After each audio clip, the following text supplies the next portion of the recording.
The plane touched down at JFK in the gray stillness of early morning, the kind where the sun hasn't yet decided whether it wants to rise or hide behind the winter clouds.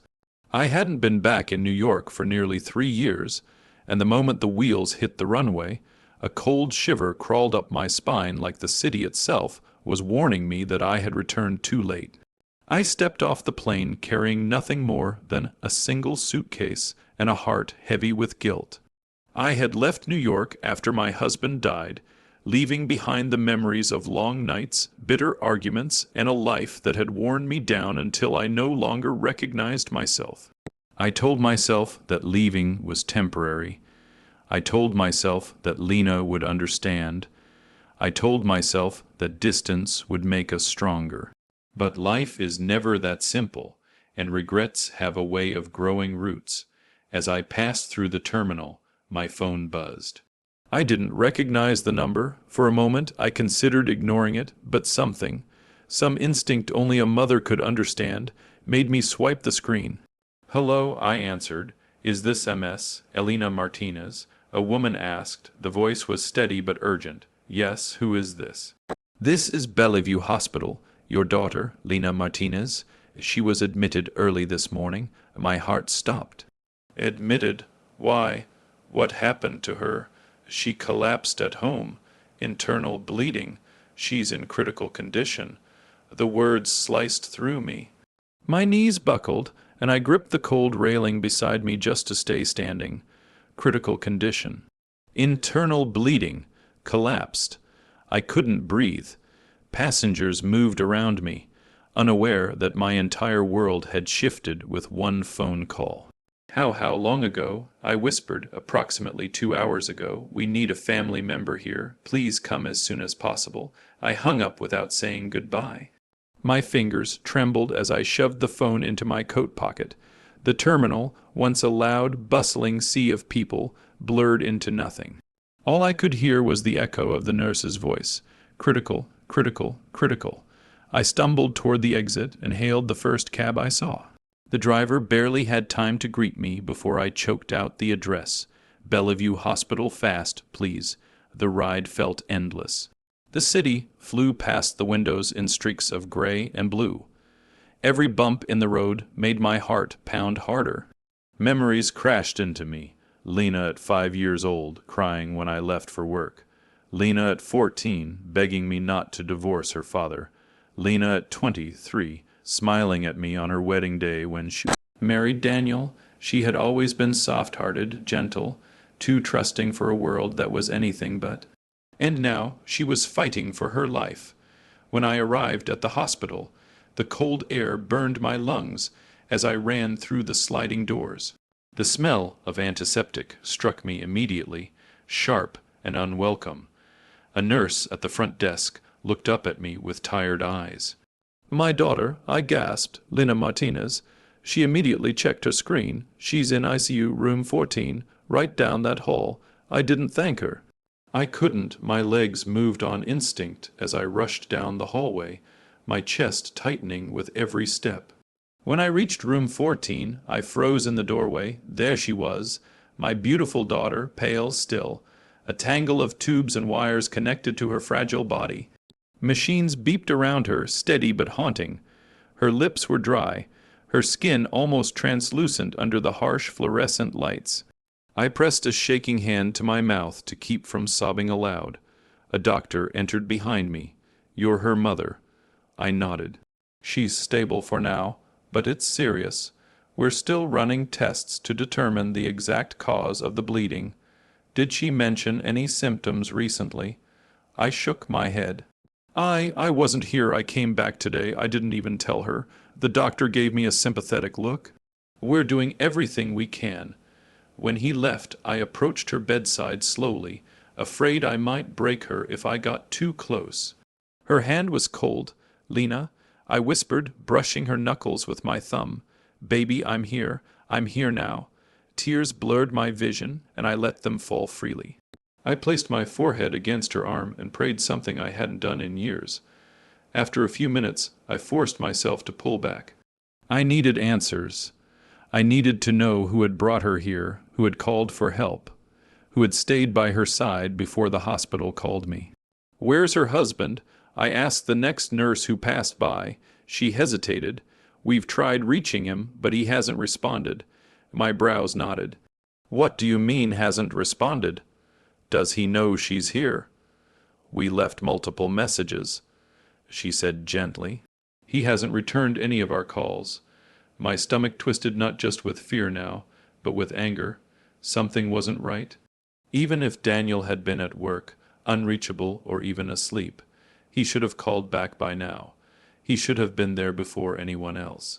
He should have been holding her hand instead of leaving her alone in a cold hospital bed. Does he know she collapsed? We assume so. The nurse said softly. But he hasn't come. I stared at her. Hasn't come. The words wouldn't register.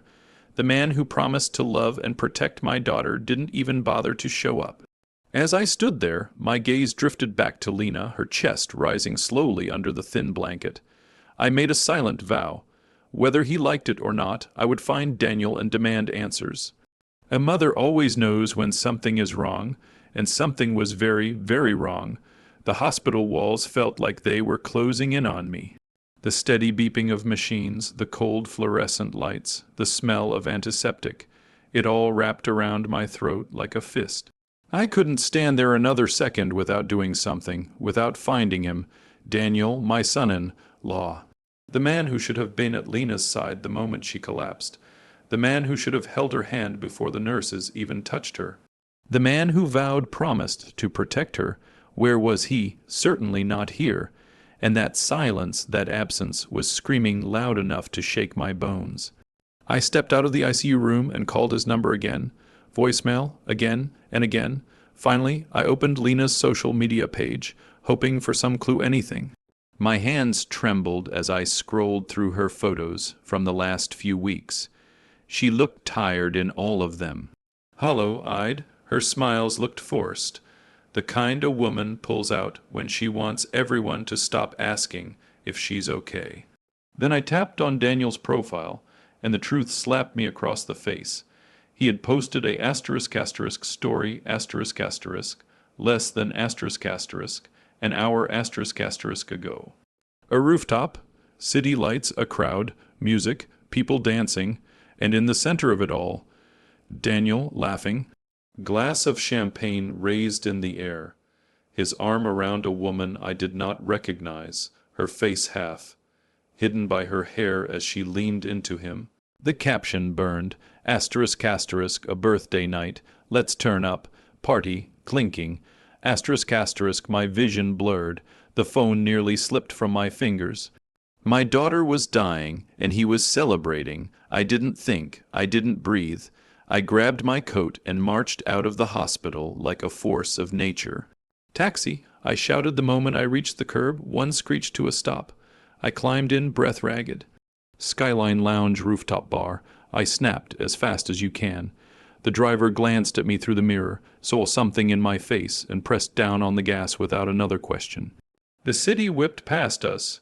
Neon lights, crowds of strangers, icy reflections on wet pavement. But I wasn't really seeing any of it. My mind was replaying every memory of Daniel, him smiling at Lena during their wedding vows, him thanking me for raising the most amazing woman in the world, him calling her the love of his life. Lies, all lies. How long had he been this man? How long had he been deceiving her? How long had he allowed her to suffer while he lived another life in the shadows? By the time the taxi pulled up to the club, my hands were shaking with fury. A line of people wrapped around the building, but I didn't stop, didn't ask permission. I walked straight past them. "Ma'am, the bouncer began. I turned to him, eyes blazing, opened the door. Something in my voice made him step out of my way. The elevator was too slow. I couldn't stand still, couldn't breathe in that tight little metal box. When the doors finally opened to the rooftop, warm air and pulsing music hit me like a wave, laughter, flashing lights, the smell of champagne and perfume, and him. Daniel stood near the center of the rooftop, tossing his head back in laughter as he clinked glasses with his friends. The woman beside him, tall, glamorous, wearing a dress that glittered under the neon lights, looped her arm around his waist. He didn't look worried. He didn't look stressed. He didn't look like a man whose wife was dying. He looked like a man who had been freed. My heart shattered and hardened. I didn't hesitate. I walked straight toward him, heels clicking like gunshots against the rooftop floor. As I approached, a few people turned to look at me. Confusion spread among them like a ripple. I heard murmurs, saw glances thrown in Daniel's direction. He didn't see me at first. He was too busy smirking at the woman beside him, too busy enjoying a life my daughter had helped build, too busy forgetting she even existed. Daniel. My voice wasn't loud, but it sliced through the music like a knife. He turned, his smile vanished the moment he saw me. Elena, his voice cracked. WH, what are you doing here? I stopped just inches away from him. The music had faded, or maybe someone turned it down. Maybe everyone simply fell silent. I didn't care. My world had narrowed to the trembling man in front of me. I took a breath. I have bad news for you. A hush fell over the rooftop. Even the woman beside him froze. Your wife, I said slowly, deliberately, is in the hospital. His eyes widened. She collapsed, internal bleeding. She's unconscious, and the doctors don't know if she's going to survive. The champagne flute slipped from his fingers and shattered on the floor. What are you talking about? She was fine earlier. She is fighting for her life, I said coldly. And while she lay there, dying, you were here. People stared at him with disgust. Judgment crackled in the air like static. The woman beside him stepped back, removing her arm from his waist. She turned her head away, ashamed. Come with me, I said, voice firm, now. He swallowed hard, his face pale, his entire body trembling. I didn't know, no one told me. Don't you dare lie to me. My voice was ice. You ignored the hospital's calls. They tried you at least 5 times. His jaw clenched. His eyes darted around wildly, as if searching for an escape. There was none. He followed me out of the club with his head down, surrounded by whispers and disgusted stares. For the first time, I saw fear in his eyes, not fear for Lena, fear for himself, and that fear was only the beginning. The doors of the ICU clicked shut behind us, sealing Daniel inside a world he had spent months avoiding. The doctors' voices, the beeping machines, and the cold fluorescent lights all pressed down on him like invisible weights. For the first time since I had known him, he looked small, fragile even. A trembling man standing at the edge of a truth he could no longer run from. He stared at Lena through the thick glass window, his breath catching. She lay motionless, tubes running through her arms, her lips cracked, her eyelids bruised with exhaustion. A nurse gently adjusted the Roman 4 line, humming softly under her breath. Daniel pressed a shaking hand against the glass. "Oh God," he whispered. "Lena." I watched him carefully. A part of me, buried deep beneath anger, expected him to break into tears, to collapse in love and grief, to show even a flicker of genuine heartbreak. But what I saw instead was panic, not sorrow, not love, panic, as if her condition didn't devastate him, it implicated him. A doctor approached us with a clipboard in hand, his face tense but professional. "Mr. and Mrs. Martinez, I'm her mother," I corrected softly. "He's her husband." The doctor nodded. "We have some updates." Daniel stiffened beside me, gripping the edge of a chair until his knuckles turned white. The doctor flipped through the chart. "We ran additional tests. Your wife has been suffering from prolonged internal stress, severe fatigue, malnutrition, and signs of repeated dizzy spells over the past months." I frowned. Dizzy spells. Why didn't she tell anyone? She may not have understood the cause herself, the doctor said. "We also found something else, traces of a sedative in her blood." Everything stopped. A sedative. I repeated, unable to fully process it. Daniel's breathing hitched sharp, loud, unnatural. It wasn't enough to be lethal. The doctor continued. "But the levels were consistent. Someone has been giving her small doses regularly." The doctor said it gently, but the meaning smashed through all of us like a hammer. Regularly, repeatedly, someone. I turned slowly, very slowly, to face Daniel. His eyes were wide. His chest heaved. His hands trembled violently as he clutched the chair. I don't, he coughed, voice cracking. I don't know anything about that. His reaction was too much. Too dramatic, too rehearsed. The doctor excused himself, unaware of the emotional explosion he had just ignited. I took a single step toward Daniel. Look at me. He didn't, Daniel. I repeated, my voice lower, colder. Look at me. He finally did. His eyes were glassy, frantic, filled with a fear that tasted like guilt. What did you do to my daughter? He swallowed hard, backing up until his spine hit the wall. He shook his head, but words didn't come. Not denial, not explanation, nothing but terrified silence. Talk, I demanded. He sank down into the plastic chair behind him, knees buckling. His chest rose and fell rapidly. Sweat formed on his forehead. God, I didn't. This wasn't supposed to happen, and my heart froze. What wasn't supposed to happen? He buried his face in his hands, sobbing violently. His shoulders shook, his breath hitching as if the truth was clawing its way out of him. I didn't mean for her to collapse, he cried. I just needed her calm. A sickening chill ran up my spine. Calm, I whispered. Calm for what? He shook his head, fingers digging into his scalp. I needed time. I needed money. She wouldn't stop asking questions. She was always anxious, always worrying about where I was, and I needed her to stop. I stared at him, horrified. So you drugged her? No, he shouted. Then softer. Not like that. I didn't think it would hurt her. I swear I just wanted space while I fixed everything. What were you fixing, Daniel? He rocked back and forth in the chair, tears streaming down his face. His voice came out broken. My debt's the money, the gambling. I didn't mean to take so much from her. I signed her name.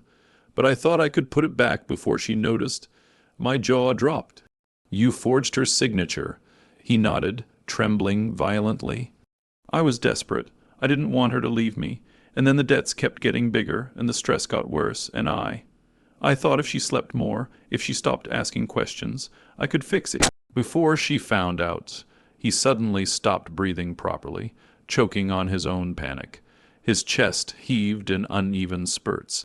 His eyes darted wildly around the hallway. She wasn't supposed to get hurt.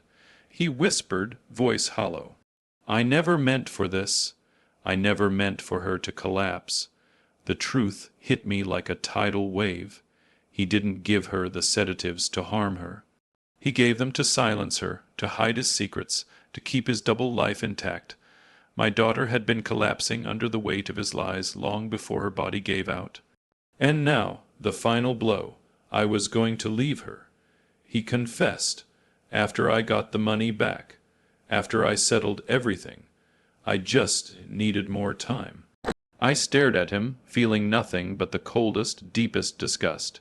You were going to leave her with nothing, I said quietly. He nodded. And you were drugging her so she wouldn't notice. He nodded again. The hallway spun for a moment, rage clouding my vision.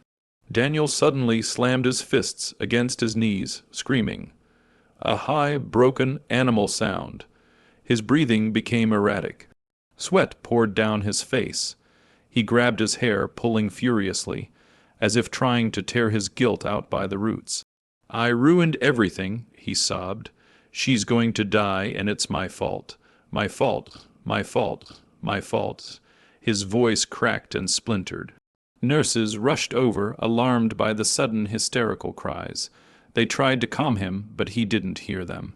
He clutched at the floor, shaking uncontrollably. I didn't want this, please. I didn't want this. His mind was unraveling before my eyes, piece by piece, confession by confession. The mask he wore for so long had shattered completely, leaving behind a man drowning in the consequences of his own cruelty. It took 2 security guards to restrain him as he thrashed and screamed, his voice echoing through the hospital corridor. And I stood there, watching with a strange, chilling calm. He lost his mind an hour after I walked into that party. And he would lose so much more before this story was done. The early morning sunlight streamed through the hospital window.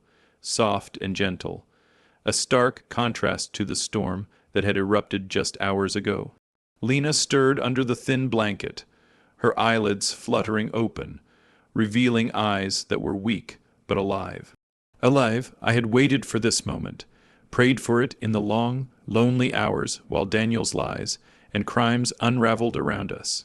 Mom, her voice was faint, almost a whisper, but it carried the weight of survival. I rushed to her bedside and took her hand in mine. It was fragile, pale, but warm, the most beautiful warmth I had ever felt. Tears ran down my cheeks as I brushed the damp strands of hair from her face. "I'm here, baby. I'm here now. You're going to be okay," I murmured. She squeezed my hand weakly, and I knew in that moment that everything else, the anger, the rage, the betrayals, could wait. She had survived. That was victory enough, but justice demanded more. Over the next few days, Lena grew stronger. Each small movement, each coherent sentence, was a reminder that she was still with us. And every hour that passed without Daniel's interference, every new piece of evidence we gathered against him, fueled a quiet, burning resolve inside me. With the truth exposed, the cheating, the stolen money, the sedatives, the forged signatures, Daniel had already begun to crumble mentally. He was restrained in a psychiatric facility, screaming, sobbing, and begging the walls for forgiveness that would never come. His social media had been wiped clean. His friends and mistress abandoned him, and his employers severed all ties. The man who once flaunted wealth and charm was now a shadow, a cautionary tale of greed and betrayal. But legal action was still necessary. Lena and I met with our attorney, carefully reviewing each piece of evidence. Asterisk bank records showing the money he had siphoned. Asterisk witness statements confirming his affair. Asterisk hospital reports that traced the sedative administration. Asterisk copies of forged signatures. The case was airtight. Within weeks, police investigations and lawsuits began. Daniel was facing multiple felony charges: fraud, theft, medical endangerment, and manipulation. Every avenue he had used to control Lena and her life was now a weapon against him. I watched as the dominoes fell, each one a poetic echo of the suffering he had caused. One afternoon, as we left the courthouse after finalizing the last documents, Lena's hand in mine, she looked at me with eyes that were no longer haunted, but resolute. "Mom," she whispered, her voice steady now, "thank you. Thank you for coming back. I'll never leave you again," I said. For the first time in years, I felt a calm I hadn't known since before Lena had married him. The fear and anxiety that had gripped me upon arrival had been replaced with a quiet, enduring strength. Justice had been served, not through violence or hatred, but through truth, perseverance, and the unbreakable bond between a mother and her child. Daniel's world had collapsed in slow motion. His mistress abandoned him once the scandal broke. Friends turned their backs when his crimes became public. His reputation, once polished and enviable, lay in ruins, and the legal system ensured he would never harm Lena or anyone else again. Lena began to rebuild her life, carefully, intentionally. She returned to work, surrounded herself with people who genuinely cared for her, and reclaimed the autonomy he had tried to steal.